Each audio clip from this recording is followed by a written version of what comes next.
Et dis bonjour aux gens. Oui.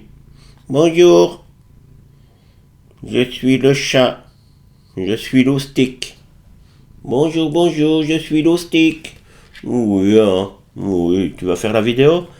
Ah, tu te couchais bien, voilà. Ils osent tout et c'est même à cela qu'on les reconnaît, comme me disait Audiard. Vous avez compris, épisode 6232, Salah Abdeslam, condamné à la perpétuité pour les attentats du 13 novembre à Paris, jour qui restera malheureusement à tout jamais maudit pour l'histoire de la France.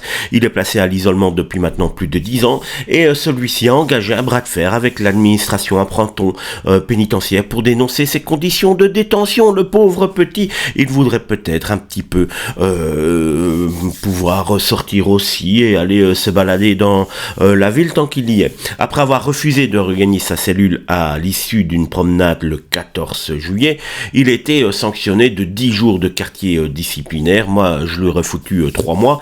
Tout simplement, il entend désormais refuser de retourner à l'isolement afin de forcer le dialogue avec l'administration, selon son avocate, Olivia Rounen. C'est quand même pas difficile, il est seul, on vient avec 4-5 personnes, on le prend et on leur tape à l'isolement et on le laisse comme ça groupir dans la cellule. Moi, c'est ce que je ferais quand même à certains moments, parce qu'il faut tout de même arrêter à un certain moment d'être trop bon, trop con, comme on dit. Ces conditions de détention font déjà l'objet d'une bataille judiciaire, parce qu'il y a des avocats qui sont assez pourris que prendre de l'argent pour défendre ces gens-là et trouver que ces conditions pénitentiaires et d'isolement sont scandaleuses. Tout simplement, je tiens quand même à rappeler qu'il y a eu un petit peu de morts le 13 novembre et que ce type ne mérite rien du tout, aucune compassion, aucune amélioration de ses conditions de détention. Dans d'autres pays, il serait déjà entre quatre planches et ça ne serait peut-être pas